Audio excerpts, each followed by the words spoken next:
What's up, guys? Welcome back to another video. As you can tell, we're back in the race shop. Means another racing season has come to a close, unfortunately. But as we all know, there really is no off-season in drag racing. Plenty of things to do, plenty of improvements to make, plenty of things to check over and make sure that we're dialed in, ready to go again for next year. And that's kind of what we did today. This was kind of our first shop day. Me and the old man kind of just decided to take the first day here and just kind of sit down, write down all the things that we want to get done, all the things that we want to do over this winter because, you know, time flies and it seems like we always get behind and we don't ever quite get everything done and we always seem to be rushed right at the end of the year. And so we kind of just wanted to take today, write everything down, figure out what we're going to be doing before the next race season. GallStar TV. So as you can see here, this is the old man's all aluminum 565. This here is the nicest piece that we have, of course, with this aluminum block. This one is just, you know, has a few more high-end pieces than the iron 565 that he has in his car right now, but he is going to be rebuilding this winter, and he is planning to put this back in his dragster for next year. Which brings me to probably the biggest news that I will be sharing in this video, and this might be a little bit controversial. Maybe you guys won't even agree with this. I'm not sure if this is a good move or not. There's going to be a handful of you people who have been following the channel, and you're going to be like, "What? What is he doing? What? Wait, what is he doing?" So check this out, you guys. This is also a 565 cubic inch big block Chevy, but it's got an iron block in it. It is what was in my dad's car all this season. We're going to be taking that out, and I'm thinking it's going to go from there to there. I know what you guys are thinking. You're thinking, what is he doing? We just went through this last year. You tried to change it. You tried to make a new combination. You tried to go faster. And you had nothing but grief. I know. That's why I'm like in the back of my head and I'm like, what are you doing, Tom? But, this here is a little bit of a different situation. This is a proven combination. This thing works. My dad proved that over and over, and he proved it again this year. He's the track champion with that exact combination. And I feel pretty good about putting that in my car, to be honest with you. So check it out. The whole thing that happened last year, we made that big small block, that 421 small block. It made 8 1/4 horse. It was awesome. You guys saw the dyno video. You saw all the things, and it just didn't work on the track. The combination wasn't right. It wasn't predictable. I couldn't dial it right. I didn't have any confidence in it, and bottom line, I could not turn on a win light. You guys saw it. The struggle was real. So why did we put that 421 in the car to begin with? Well, it's just like everybody. Everybody wants to go a little bit faster. Everybody wants to improve. Everybody wants to try to make changes to make their rig just a little bit better each and every year. And that's what I thought was going to happen with that 421. So I ended up, we put that 421 together, all kinds of horsepower, but the torque wasn't there. So the ET really didn't even pick up that much. I mean, it did just a little bit, but consistency, it didn't have any. It was all over the map, couldn't turn on a wind light. But the fact of the matter is that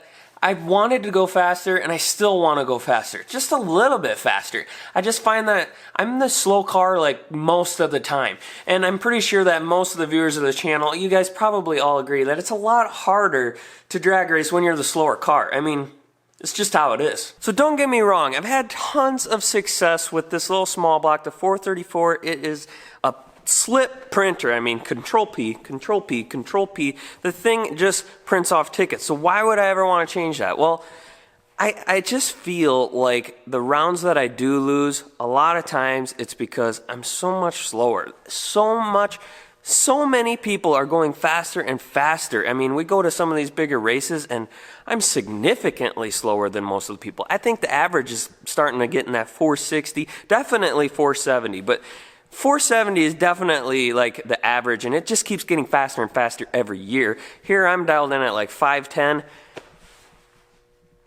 That's what I'm doing all the time. And I definitely don't want to sound like I'm making an excuse here, like I only ever lose races when I'm the way slower car, because that's just not the case. I lose races because I'm bad on the tree. I'm 25, 30 on the tree, I have bad lights, I'm 40 on the tree, and I lose races because of that. If my car was ever like off the number by 3 or 4, would be so mad at the car, you know what I'm saying? But most of the variance in this sport and most of the reason why I lose races and other people lose races is because we're not that good on the tree. I mean, our cars are better than we are nowadays. So when I lose races, it's because of me. It's because I'm on the tree. However, there are times where I think I could do better and I could perform better and have a better shot at races when I would be the faster car a little bit more often. I'm just looking to try and increase the amount of times where I'm the faster car just by a little bit. I feel like the whole rest of the world has been getting a little bit faster and a little bit faster and a little bit faster, and it's been a ton of years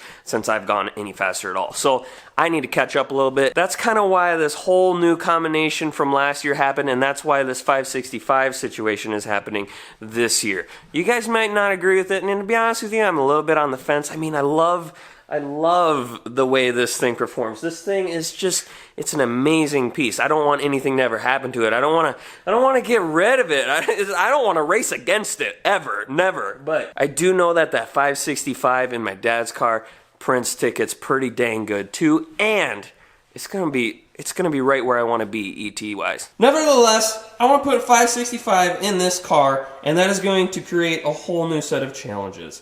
Of course, I think the biggest challenge that we're going to have here is actually fitting it into this car. This car really seems to be a small block car, dimensionally.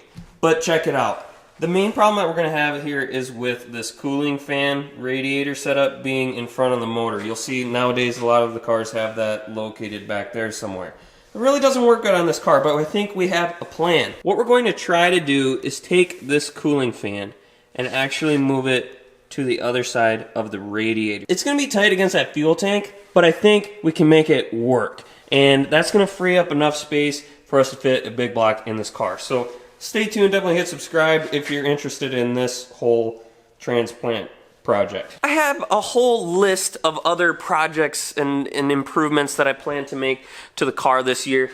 Some of the big ones include, I want to install an MSD Digital 7 ignition box into the car because we just happen to have one laying around over here anyways, and I kind of want that capability of being able to actually retard the timing right off of the hit. So there's that. This is what we're going for right here. I want to have this capability, the launch retard curve. I want to be able to program this and how the timing works. So if I'm on a marginal track or something, you can actually pull timing out and the car will leave nice and easy. You'll have a good consistent 60 foot. It'll go a little slower, but hopefully it gives you another option of something you can do to actually make your car a little bit more consistent on marginal racetracks.